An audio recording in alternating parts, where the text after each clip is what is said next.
Shalom and welcome back to another class in the journey through the Bible. We are studying the Book of Kings. So we're making it through what is called Nevi'im Rishonim, the first parts of the prophets, which are more narrative driven. After this, we're going to get to Nevi'im Achronim, or later Nevi'im Rishonim, and then Nevi'im Achronim. We are now in the 6th chapter of the first book of Kings, and we're talking about the rise and the success of King Solomon. And we continue to do so. We'll do so chapters 6, 7, 8, 9, 10, and then comes the dreaded chapter 11.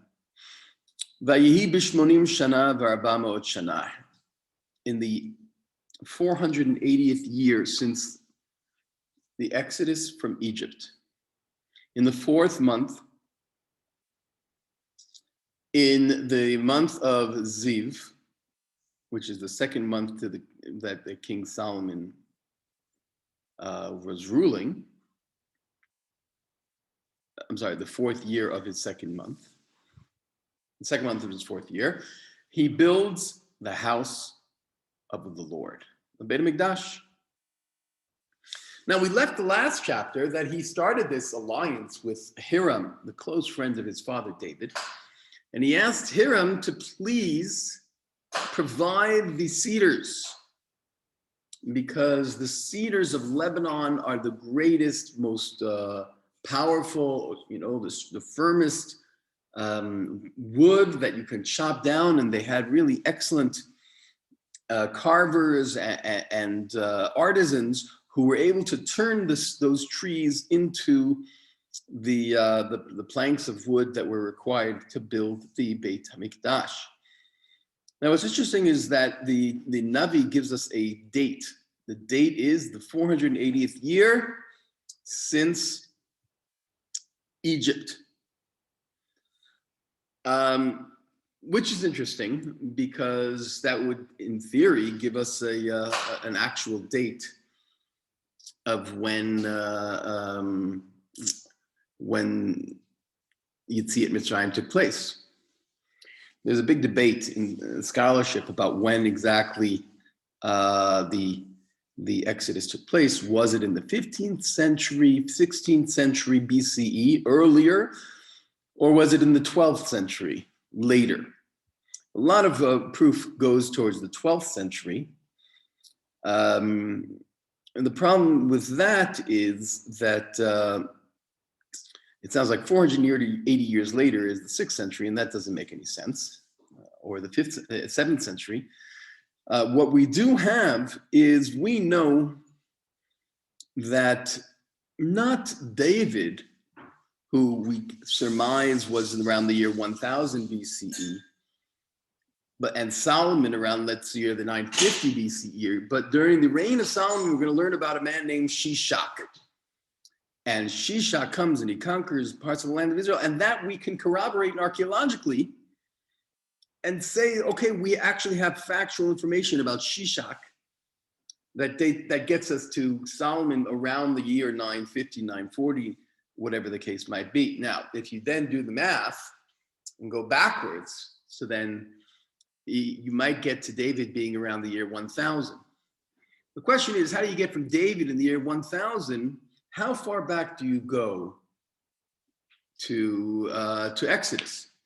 Now, if we go back to Exodus, we can do 40 years of traveling in the desert, and then let's say 40 years of Joshua. The question is, how long is the period of the Shoftim? That's a complicated question because the Shoftim doesn't exactly tell us. It tells us that he reigned for 40 years, and he reigned for 80 years, and he reigned for 40 years, and he reigned for 80. It sounds like it was 350 years. Now, if you do that, then you really get to 480 years since the Exodus, which is what is said here. It just is hard to figure it out, and archaeologists and scholars try to figure out dating of the Bible. It's a tough business. Nevertheless, it does give us a date. And we do, as I said, we do start David is pretty much accepted for those people who believe that he was around the year 1000 in Solomon, 50 years later. That's when the first Beis Hamikdash was built. That lasts for around 400 years to 586, maybe 450. Verse 2 says, "Va'bayit asher bana melech Shlomo." So what was the house that Solomon built? He built a house that was 60 amot long, 20 amots wide, and 30 amots high. There you have it. Those are the dimensions of the Beit HaMikdash. Now, an amah is around, what is this? 30 centimeters. A foot. And therefore, we're talking about a rather modest kind of building. It was, 60 amot long. It's a debate between 18 and 24 inches. So maybe it's a foot and a half, maybe it's 2 feet. Maybe the Beis Hamikdash was 120 feet long, 30 meters, 40 meters, 30 meters and 30 amot wide, 20 amot wide, and 30 amot high. And what did it have in it? It had an ulam, which was a grand hall, which was in front in front of the great hall. Heichal was 20 amot long and 10 amot deep. And here, King Solomon did something interesting. He made windows for this Beit HaMikdash, shkufim atumim. Shkufim atumim. The rabbis learned from shkufim atumim that they were open. They were visible. They were open on the outside. Narrow on the inside, which were meant to illuminate that people could look from outside in. The idea was that this is the Beit HaMikdash and it's really supposed to be open to all. But even Al-Kira Bayit, and what did he build outside the wall of the house?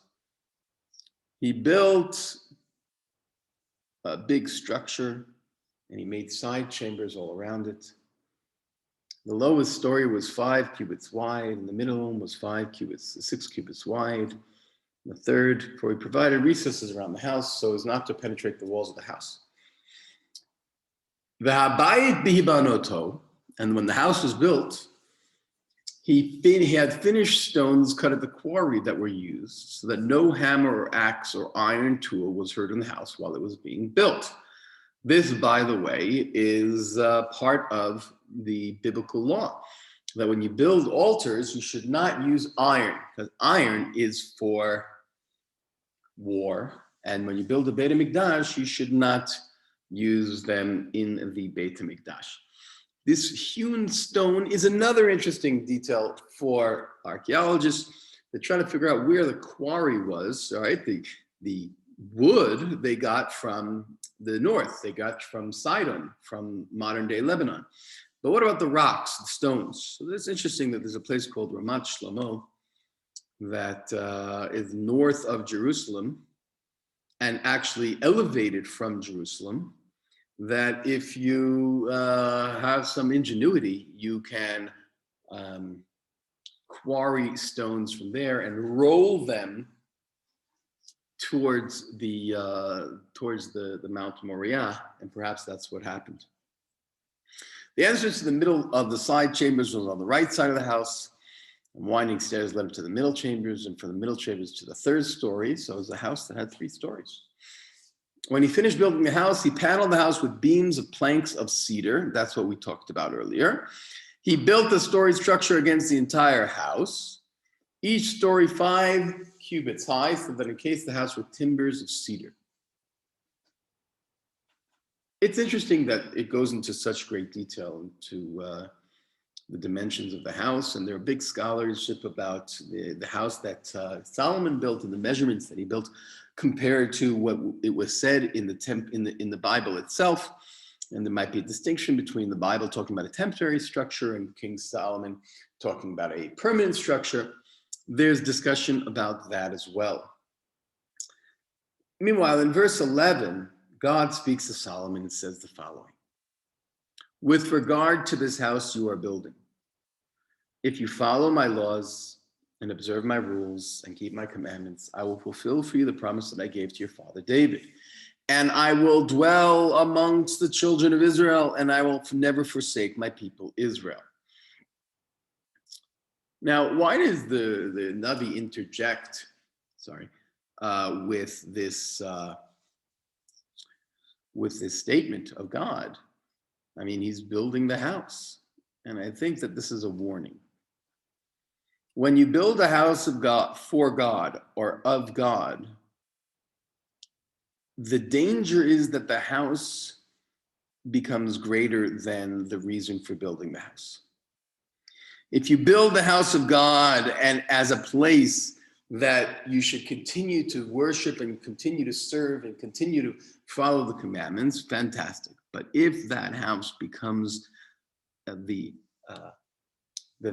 object of worship itself, this is the house of God, and therefore, nothing can happen to it, and therefore I don't really have to follow all the laws, and it itself becomes worshipped, very, very, very bad things will happen. If you, however, use it as a tool to get closer to God and to follow His words, then God will rest amongst the people.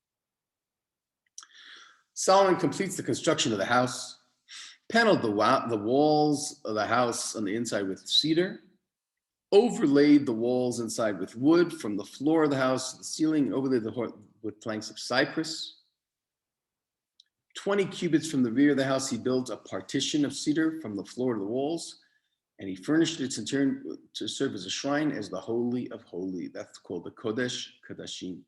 So it has a house, and then at the edge of one side, it was a separate room called the Kodesh Kadashi. And the front part of the house was called the Heichal. In the Heichal, they had the table, they had the shulchan, they had the menorah, they had the mizbeach. The cedar of the interior of the house had carvings of calyxes and gourds and cedar. No stone was exposed. Now, in the innermost part of the house, the Kodesh Kadashim, he fixed a shrine in which to place the Ark of the Lord's Covenant. So King Solomon possesses the Aron Brit Hashem. The Ark, the Holy Ark, which had, according to tradition, the Luchot Habrit and the Shivrei Luchot Habrit and the Tzimtzem Taman. The lost, the tablets of God that Moses carved, the broken tablets of God that God had fashioned, and it also had a reminder of the manna. The interior of the shrine was 20 cubits long, 20 cubits wide, and 20 cubits high. It was, this big square, and he overlaid it with solid gold. And he overlaid the interior of the house with solid gold and inserted golden chains into the door of the shrine, and he overlaid the shrine with gold. And the entire house was overlaid with gold, or plated, I suppose. And the entire altar was plated with gold, and then the entire house was complete.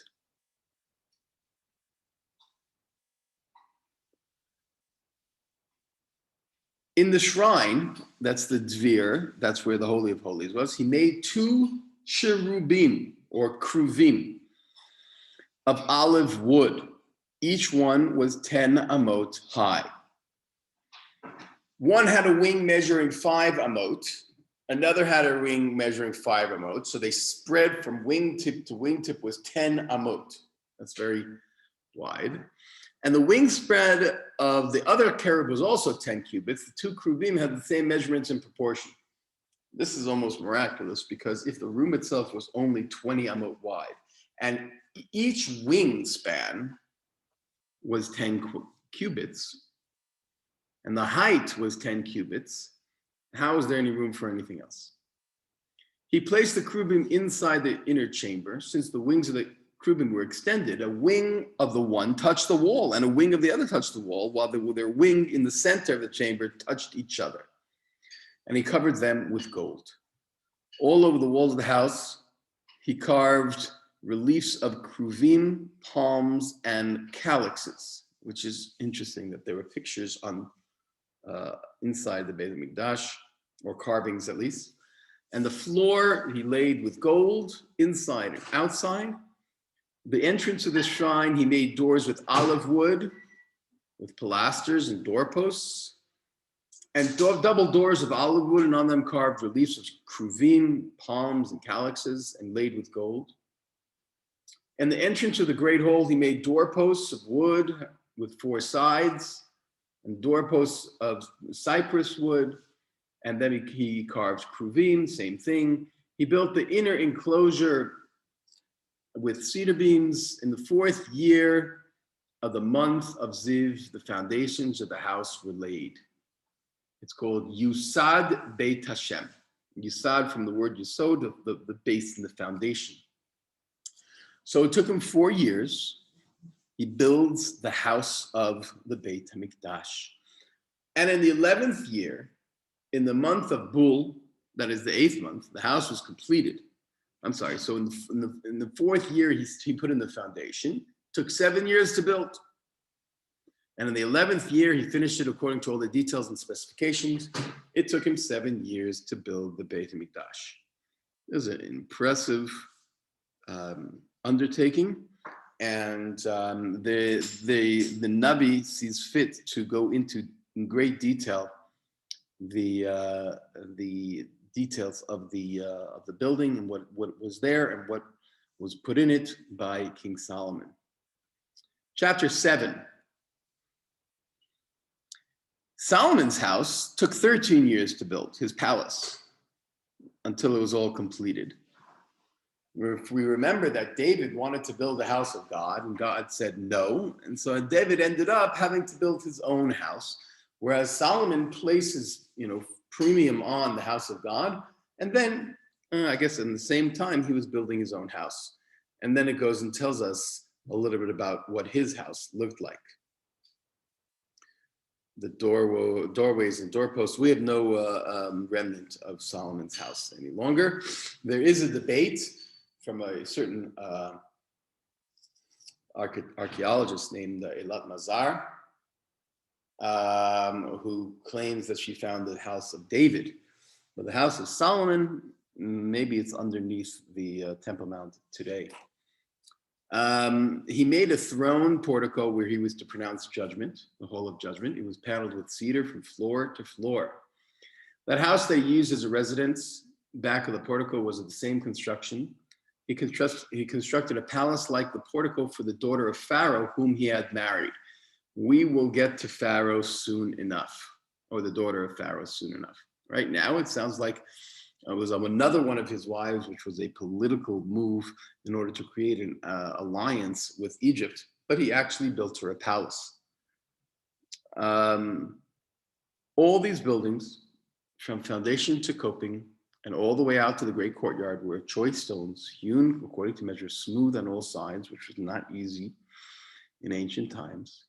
The foundation were huge blocks of choice stones, stones of 10 cubits and stones of 8 cubits. A stone of 10 cubits is a pretty darn big stone, okay? Is it a 15-meter stone, perhaps, or a 10-meter stone? 1 second. Eser amot in Amma, let's say, is 2 feet, so then it's 20 feet, so then it's 5 meters, 6 meters of a stone. Okay. We found in the Beit HaMikdash, but of course we have the remains of the Herodian Temple, stones that were much larger even. Above the choice stones, he had cedar wood, the large surrounding courtyard. and he sent for Hiram and brought him down from Tyre. He was the son of a widow of the tribe of Naphtali, and his father had been a Tyrian, a coppersmith. This was not King Hiram, but an individual who he hired to build the temple, the Bezalel of this Beis Hamikdash, we would call him. And therefore, it uses the same words, by the way, as the Bezalel during the time of the Beit Hamikdash. And the king brought this individual, and he went to do the work. He made 2 columns of bronze. One was 18 cubits high, and the other and 12 in circumference. In 2 capitals cast in bronze. These were very, very impressive and really just huge undertakings and buildings, incredible feats of building. Made the columns and made this is for his house. The capitals upon the columns supported were of the lily design, 4 cubits high, must have been beautiful. The capitals upon the 2 columns, there were 200 pomegranates in rows. He set up the columns at the portico of the great hall. He set up the 1 column on the right and called it Yachin. And he set up another column on the right and called it Boaz. These were actually the entrances to the temple. This huge column, and on one side it said Yachin, and another side it said Boaz. Upon the top of the columns, there was a certain design, and he made the tank of cast metal. What is this tank that he made?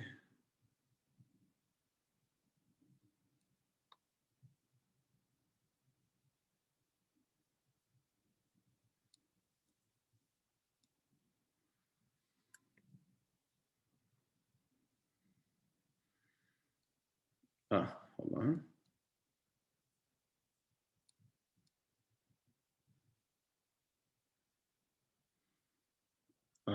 Apparently, it is for the priests to bathe in.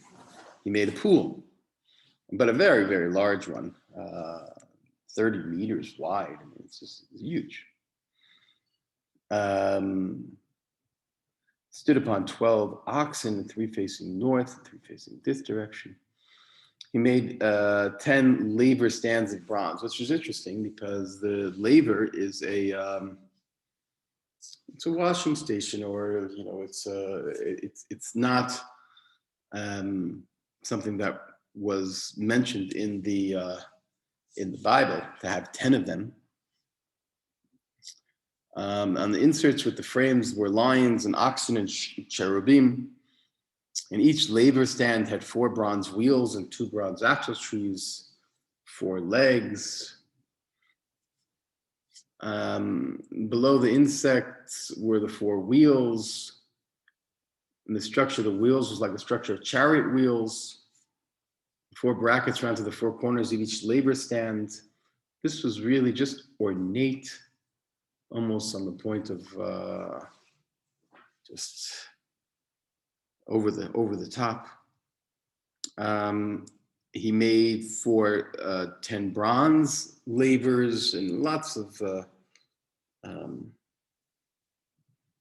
lavers and scrapers and sprinkling bowls. And Hiram finished all the work for the King Solomon, for his house, the house of the Lord.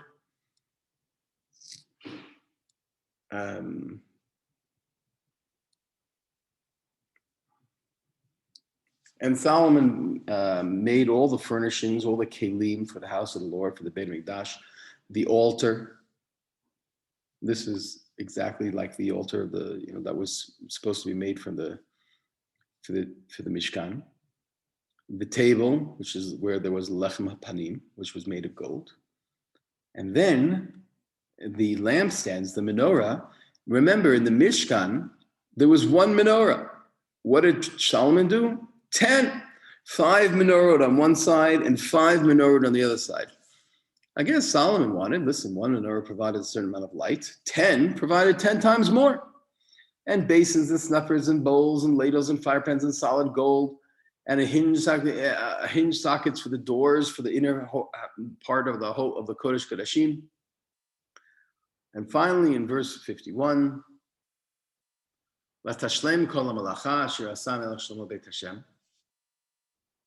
he finished all the work.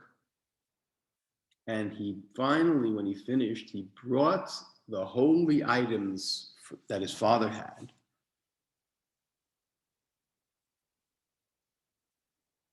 The sacred donations, the silver, the gold, the vessels, put them in the treasury of the Lord.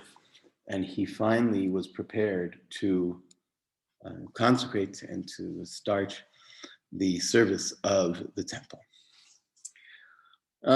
Chapters 6 and 7 are filled with details, and some people go into great discussions and write many lengthy articles about trying to figure out the details of King Solomon's temple, and as compared to how it was written in Chronicles, and how it was compared to what was set up, and how it was compared to what Yechezkel's vision of the temple was. It is an area of study. For me, it's more interesting that Solomon went above and beyond, and for those years he worked on nothing more other than his house, but really the house of God. And in doing so, he was preparing for the great moment when the presence of God would be felt amongst the people. Shalom and good night.